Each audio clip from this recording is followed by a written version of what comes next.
नमस्कार, आप देख रहे हैं IBC 24। मैं हूं आपके साथ विजय कुमार पंड्या। मध्य प्रदेश की खबरों की बात करेंगे, लेकिन सबसे पहले छत्तीसगढ़ की बात, जहां भूपेश बघेल सरकार के आज 2 साल पूरे हो चुके हैं।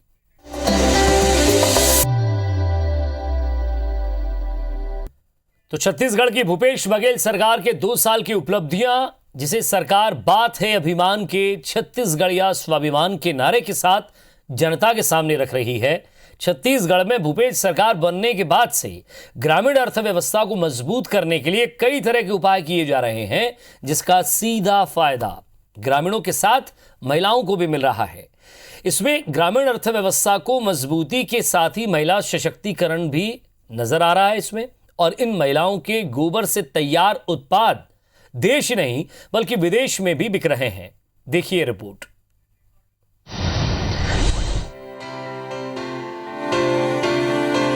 छत्तीसगढ़ में कांग्रेस सरकार राष्ट्रपिता महात्मा गांधी के सपनों को साकार करने में लगी है। उनके विचारों को सामने रखकर गढ़वो नवा छत्तीसगढ़ का नारा दिया। कल तक जो गोबर सड़कों पर बिखरा नजर आता था, आज छत्तीसगढ़ की सरकार 2 रुपए किलो में गोबर खरीदकर लाखों पशुपालकों को लाभ पहुंचा रही है। राज्य की हजारों महिलाएं गोबर से बने दिए, वंदनवार, गणेश मूर्ति, वॉल हैंगिंग, शुभ लाभ और डेकोरेटिव आइटम्स बनाकर महीने में लाखों रुपए कमा रही हैं। नतीजन इन्हें बनाने में लगी महिलाओं की संख्या भी लगातार बढ़ रही है। अपने पास लागत तो कुछ था ही नहीं कि पैसा चल बाकी कुछ बड़ा कर सके, तो छोटे रूप में ही हम लोगों ने कंडा और लकड़ियाँ बनाना स्टार्ट किए। हमारा पहला ये पर्पस रहता है कि वो समूह आपस में पहले तालमेल बना ले। उनको 6 महीना हो जाए तो फिर हम उनको RF की राशि, अनुदान राशि देते हैं, जिससे छोटे स्तर पर वो अपना काम स्टार्ट कर सके। सीएम भूपेश बघेल का कहना है कि हमारी सरकार गोबर खरीदकर कई तरह के फायदे पहुंचा रही है। गोबर से बनी वस्तु सस्ती होने के साथ साथ इको फ्रेंडली भी है।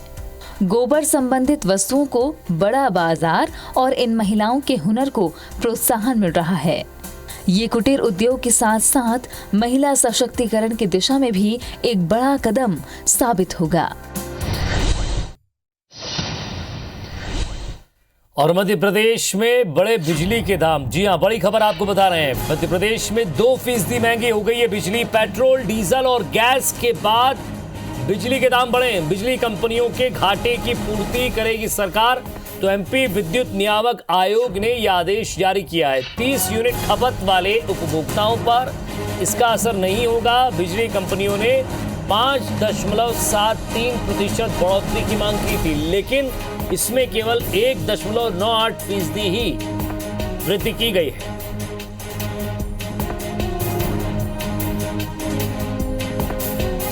राकेश चतुर्वेदी हमारे संवाददाता हमारे साथ जुड़ गए। राकेश, 30 यूनिट खपत वाले उपभोक्ताओं को इससे अलग रखा गया है, लेकिन 30 यूनिट से ऊपर वाले जो उपभोक्ता हैं उन पर 1.98 का भार पड़ेगा। यानी इस बात को सीधा समझा जाए कि पहले पेट्रोल, डीजल, गैस और उसके बाद अब बिजली।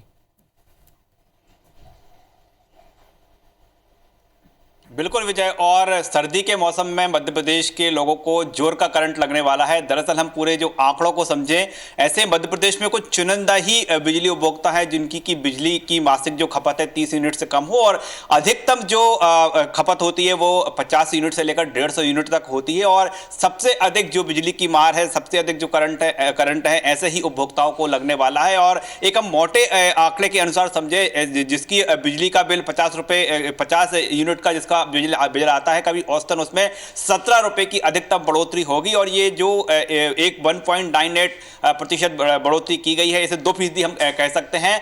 और जो राहत की बात कही है, जो 30 यूनिट की बात कही गई है, निम्न जो उपभोक्ताओं की बात कही है, उनको इस दायरे में रखा गया है। लेकिन हम आंकड़ों की बाजीगरी की बात करें तो इसमें ऐसे चुनिंदा ही उपभोक्ता है जो कि इस जो बढ़ोतरी की गई है उससे उनको राहत मिलेगी, यानी उन पर लागू नहीं होगा। बाकी 30 यूनिट से अधिक यानी 31 यूनिट जिसका भी बिल बिल आएगा उस पर 2% अधिक बिजली का जो भार है अब पड़ने जा रहा है मध्य प्रदेश में। जो आदेश है वो दिसंबर से ही लागू होने जा रहा है। 24 दिसंबर से जो नया टैरिफ है वो लागू हो जाएगा और इसके साथ ही हम कह सकते हैं कि मध्य प्रदेश में अब बिजली का जो झटका लगा है। हालांकि जो विद्युत नियामक आयोग है उसका ये तर्क है कि जो बिजली कंपनियां हैं लगातार घाटे में चल रही थी, उनकी ओर से जो प्रस्ताव दिया गया था वो 5.5 पौने 6 जो है प्रति यूनिट फीसदी का प्रस्ताव था, लेकिन हमने जो है उसे कम किया, ये जरूर तर्क दिया जा रहा है। लेकिन कह सकते हैं जिस तरह से महीने भर में पेट्रोल डीजल राजधानी भोपाल में 2 रुपए प्रति लीटर महंगा हुआ है। रसोई गैस की बात करें तो पिछले 2 सप्ताह में 50-50 रुपए के हिसाब से 100 रुपए रसोई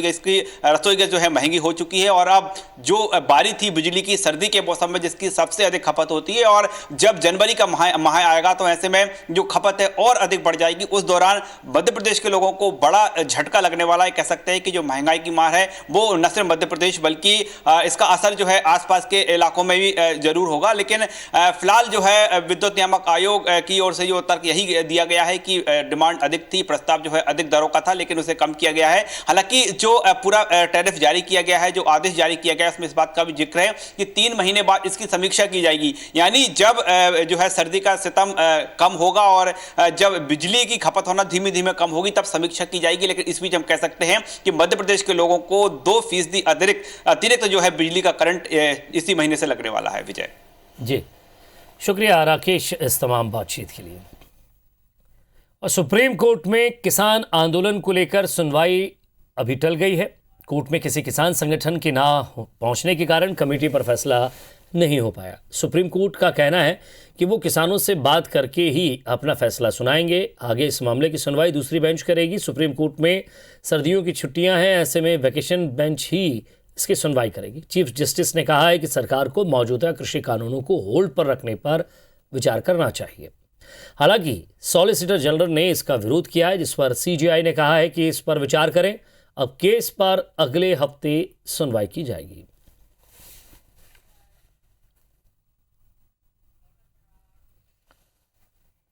दिल्ली में किसानों के धरने पर अब भूख हड़ताल भी शुरू हो गई है। शंकराचार्य स्वामी स्वरूपानंद सरस्वती की पीठ के महंत जसविंदर सिंह मध्य प्रदेश, हरियाणा, पंजाब के साधु संतों के साथ भूख हड़ताल पर बैठे हैं। उनका कहना है कि भूख हड़ताल अभी 10 दिनों तक चलने वाली है। आगे अगर सरकार कानून वापस नहीं लेती है तो ये भूख हड़ताल अनिश्चितकालीन हो जाएगी।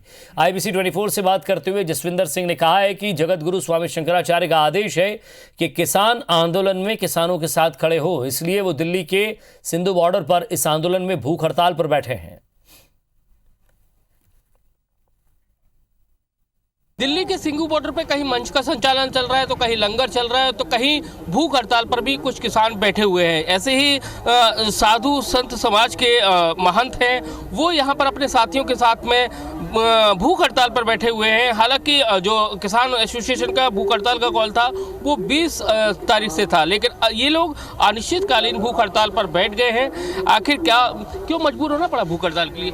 शंकराचार्य जी ने हमें आदेश लगाया था भी अब संत समाज किसानों के मुद्दों में किसानों के साथ खड़ा है। अगर हमें शहीदी भी देनी पड़ी तो हम शहीद भी हो जाएंगे, क्योंकि आज का समा वही अंग्रेज़ों के टाइम का समा आ गया है। अंग्रेज़ों के टाइम के समय में शंकराचार्य जी ने आंदोलन किए थे। उस टाइम पे भी उन्होंने अंग्रेज बचाओ आंदोलन में गांधी जी का साथ दिया। आप लोगों की भूख हड़ताल कब तक जारी रहेगी?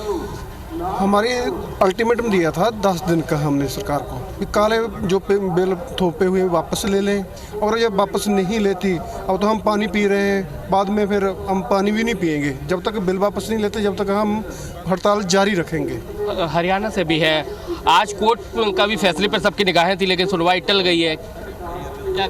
देखो सरकार तो करेगी आगे तारीख पे तारीख, सरकार किसानों को जो है गुमराह कर रही है, लेकिन हम जब तक यहाँ पे से नहीं डिगेंगे जब तक ये काले कानून, किसान विरोधी कानून सरकार वापस नहीं लेती। उपजाने वाला ही ना होगा, किसान ही नहीं होगा तो खेती कहाँ से होगी? अगर खेती नहीं होगी तो हिंदुस्तान का युवा, हिंदुस्तान की जो जनता वो खाएगी कहाँ से? आप देख सकते हैं स्वामी स्वरूपानंद जी यानी कि महामंडलेश्वर हैं, उनके ये भक्तगण हैं यानी कि साधु समाज के लोग हैं, और ये भी अब अनिश्चितकालीन भूख हड़ताल पर बैठ गए। ऐसे में देखना होगा कि अब अगले हफ्ते में सुप्रीम कोर्ट की सुनवाई होना है और उससे पहले सरकार क्या किसान कानून को लेकर कुछ नीति बनाती है। कैमरामैन लोकेंद्र पाल के साथ नासिर गौरी, IBC 24, सिंघू बॉर्डर, दिल्ली। जबलपुर दौरे पर आए प्रदेश के गृहमंत्री नरोत्तम मिश्रा ने अपराधों की समीक्षा की बैठक ली है और अधिकारियों को अपराधियों पर नकेल कसने के निर्देश दिए हैं। गृहमंत्री नरोत्तम मिश्रा ने मीडिया से बातचीत में कहा कि प्रदेश में नक्सली गतिविधियों को रोकने में सरकार को बड़ी सफलता मिलेगी और नक्सली कितनी भी कोशिश कर ले लेकिन उन्हें प्रदेश के जंगलों के कोर एरिया में ही घुसने ही नहीं दिया जाएगा। नरोत्तम मिश्रा ने कहा कि एक दौर था जब दिग्विजय सिंह के शासनकाल में प्रदेश में डाकुओं के गिरोह और नक्सलियों का खौफ हुआ करता था, लेकिन आज का दौर दूसरा है जहां नक्सलवाद काबू में है, डाकुओं का सफाया हो चुका है, माफियाओं को खत्म करने का अभियान चल रहा है। जो अपराधी कानून से ऊपर उठकर पैठ बनाना चाहेगा उसे भूनकर रख दिया जाएगा। नरोत्तम मिश्रा ने कहा कि विधानसभा के अगले सत्र में लव जिहाद को रोकने का कानून लाया जाएगा और सत्र में प्रदेश विधानसभा अध्यक्ष का चुनाव भी हो जाएगा। नक्सल गतिविधियों में बड़ी सफलता मिली। 11 तारीख को 2 नक्सल जो महिलाएं थी इनामी थी, 3-3 लाख का इनाम मध्य प्रदेश का, 5 लाख का छत्तीसगढ़ सरकार का था उन पर। उसके पहले 6 तारीख को, उसके 1 महीने पहले भी तो नक्सल गतिविधियों पर विराम और हमारा अभियान समानांतर चल रहे हैं कई अभियान। गृहमंत्री नरोत्तम मिश्रा डीजीपी विवेक जौहरी के साथ बालाघाट के दौरे पर पहुंचे हैं। इस दौरान उन्होंने जिले की कानून व्यवस्था की समीक्षा की। साथ ही बालाघाट में पिछले दिनों नक्सल ऑपरेशन में कई नक्सलियों के मारे जाने के बाद पुलिस जवानों को आउट ऑफ टर्न प्रमोशन देने के लिए पुलिस लाइन में आयोजित कार्यक्रम में भी शामिल हुए। गृहमंत्री नरोत्तम मिश्रा ने बताया मध्य प्रदेश में नक्सल समर्पण नीति को और बेहतर बनाया जाएगा। इसके लिए पड़ोसी राज्यों महाराष्ट्र और छत्तीसगढ़ की नक्सल समर्पण नीति का आकलन किया जाएगा। ये मानता हूं कि जो समर्पण छत्तीसगढ़ और मध्य प्रदेश के 2 भिन्न हैं, उसमें एक रूपता लाने की मध्य प्रदेश की सरकार कोशिश करेगी। नक्सल प्रभावित बालाघाट जिले के 1 दिवसीय दौरे पर आए प्रदेश के गृहमंत्री नरोत्तम मिश्रा ने पूर्व सीएम दिग्विजय सिंह पर जमकर निशाना साधा। नरोत्तम मिश्रा ने आरोप लगाया कि दिग्विजय सिंह के 10 साल के शासनकाल में नक्सलवाद ने पैर पसारे थे, लेकिन अब स्थिति विपरीत है। प्रदेश सरकार ने नक्सलवाद का सफाया करने का बीड़ा उठाया है।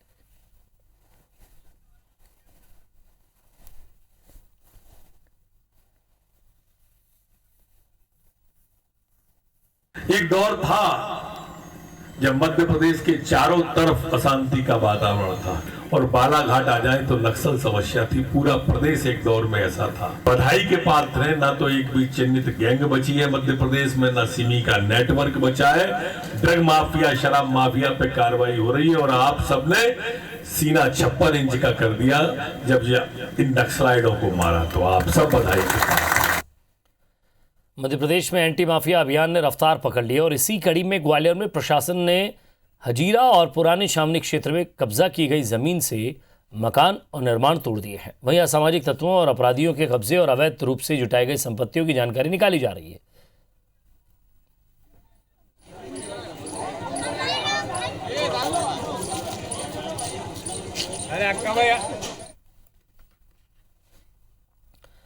और मध्य प्रदेश में कांग्रेस शासनकाल की तर्ज पर भले ही मिलावटखोरों पर कार्रवाई हो रही है, लेकिन खाद्य पदार्थों में मिलावट पर इसे संज्ञेय अपराध की श्रेणी में शामिल करने की प्रक्रिया आगे नहीं बढ़ सकी है।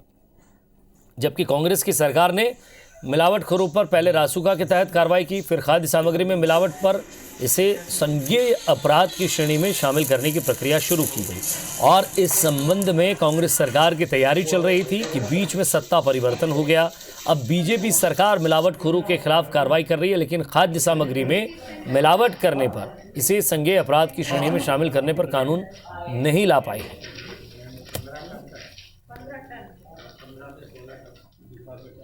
हमने अभियान प्रारंभ किया था, अब हम इसे संज्ञेय अपराध बनाने पर विचार कर रहे हैं।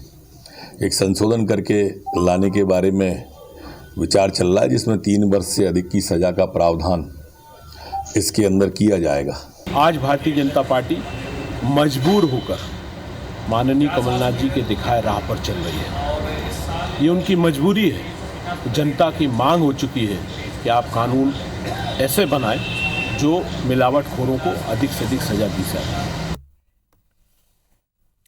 और भोपाल में स्वदेशी कोरोना वैक्सीन का 3रे चरण का ट्रायल चल रहा है और ये ट्रायल फिलहाल राजधानी के एक निजी मेडिकल कॉलेज में चल रहा है। 27 नवंबर से कोवैक्सीन का ट्रायल शुरू हुआ था। शुरुआत में ट्रायल के लिए वॉलंटियर्स की काफ़ी कमी देखी गई थी, लेकिन अब ट्रायल के लिए वॉलंटियर बड़ी संख्या में अस्पताल पहुंच रहे हैं। वॉलंटियर बनने वाले लोगों को दैनिक भत्ता दिया जा रहा है। वॉलंटियर को हर विजिट पर 750 रुपये का चेक दिया जाता है। अब तक लगभग 1500 लोगों को कोवैक्सीन के ट्रायल के लिए वेंटिलेटर वॉलंटियर के रूप में वो सामने आ चुके हैं। राजधानी में लगभग 2000 लोगों को वैक्सीन लगाना है। आपको बता दें कि इस कोवैक्सीन के पहले फेज के ट्रायल के नतीजे बेहद पॉजिटिव आए हैं। इंदौर के भंवरकुआं थाना के कांस्टेबल पर मोबाइल गुम होने की शिकायत करने आई युवती से छेड़छाड़ का आरोप लगा है। युवती ने एसपी महेश चंद्र जैन को इसकी लिखित शिकायत की है। दरअसल भंवरकुआं क्षेत्र में रहने वाली एक युवती मोबाइल गुम होने की शिकायत दर्ज करवाने थाने में आई थी। शिकायत लिखने वाले आरक्षक ने युवती का नंबर लेकर उससे मैसेज करना शुरू कर दिया। इस मामले में एसपी का कहना है कि शिकायत फिजिकली नहीं की गई है। इस मामले में कितनी सत्यता है, इसकी जांच एएसपी प्रशांत चौबे को सौंपी गई है। फिलहाल पुलिस आरक्षक का बचाव करती नजर आ रही है।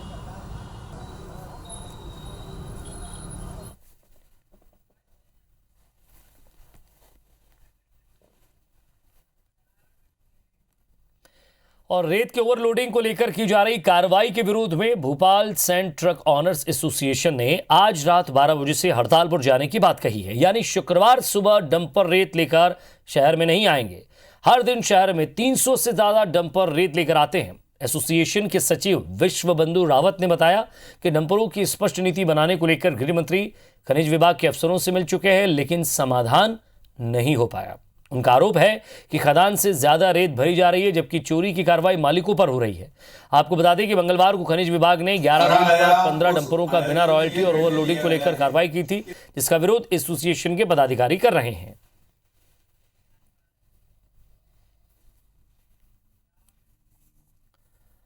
और इधर पन्ना टाइगर रिजर्व में बाघों के कुनबे में अब उनकी संख्या बढ़कर 60 से ज्यादा हो चुकी है, लेकिन अब बाघों की सुरक्षा की जिम्मेदारी भी बढ़ गई है। ऐसे में WII और NTCA से स्वीकृति मिलने के बाद 14 बाघों को रेडियो कॉलर पहनाने की स्वीकृति मिली है।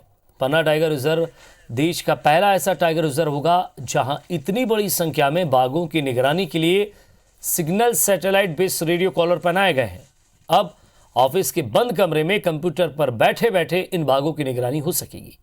पन्ना टाइगर रिजर्व पहला टाइगर रिजर्व है जहां पर signal breakup auto cat breakup की तर्ज पर रेडियो कॉलर बनाया जा रहा है।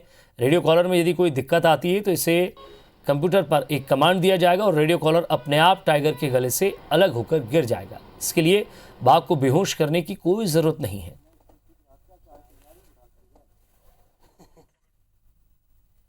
पन्ना टाइगर रिजर्व में कुल 14 टाइगर को रेडियो कॉलरिंग के लिए भारत सरकार से अनुमति प्राप्त हुई है और राज्य सरकार ने भी इसकी स्वीकृति दे दी है। ये जो कॉलर हैं ये सैटेलाइट बेस्ड कॉलर हैं और इनकी मॉनिटरिंग भी हम सैटेलाइट से जो हमारे पास डेटा आएगा उसके आधार पर हम लोग इसकी मॉनिटरिंग करेंगे। सतना में युवा समाज सेवियों को वो काम दिखाया गया है। उन्होंने वो काम किया, वो करके दिखाया जो पूरा सिस्टम मिलकर भी नहीं कर पाया। इन युवा समाज सेवियों ने एक बहुत बड़ी गौशाला का निर्माण कर दिया, जिसमें करीब 2500 से ज़्यादा गौवंश का लालन पालन हो रहा है। ये गौशाला जिले के चित्रकूट के पास बगदरा घाटी में संचालित हो रही है। गोलकी देवी सामाजिक सेवा संस्थान के संस्थापक अशोक मिश्रा और मनीष पांडे ने अपने कई साथियों की मदद से 2 साल की मेहनत के बाद ये गौशाला खड़ी की है और इस गौशाला में जन भागीदारी से समय समय पर गौशाला के अंदर गौवंश का इलाज, खाना पानी और तमाम जरूरतों को पूरा किया जाता है। बहुत बड़े क्षेत्र में फैली इस गौशाला को मॉडल गो अभ्यारण्य के रूप में पेश करने का दावा किया जा रहा है। प्रशासन से मांग की जा रही है कि इस गौशाला को गो अभ्यारण्य घोषित किया जाए। गोलकी देवी समाज सेवा संस्थान ने इसके लिए अब जमीन की भी मांग की है। आवारा पशु जो जिनको कोई नहीं चाहता है, वो पशु रोड पर फिरने वाले पशु वो सब इकट्ठा करके यहाँ गौ अभ्यारण्य में इनको रखा गया है और इसके लिए जो भी प्रशासन से बन सके वो हमारी इस पहल मदद करें। हजारों एकड़ की जमीन रिगणू की पड़ी है कुटरिया नाम की, जो कि आदिवासी पहले की बस्ती थी। उसको आप बंडी कर दीजिए तो गऊ खिलाने सुविधा रहेगा। और करवाया तो इसमें जल की एक धारा फूट के निकल के आई, जिससे यहाँ गऊओं को जल मिलने लगा और जंगल में पर्याप्त आहार है। और इस कार्यक्रम का उद्देश्य संदेश हम लोग ये देना चाहते हैं कि गौवंश के लिए ये स्थान इस तरह का अगर चुने सरकार। रिगुनों की पड़ी हुई है, कुटरिया नाम वहाँ पहले आदिवासियों का था, उसको गौशाला से जोड़ दिया जाए। यही मेरा कहना है और यही मेरी पहल है और यही मेरा निवेदन है। और इसी के साथ फिलहाल इस बुलेटिन में इतना ही। नमस्कार।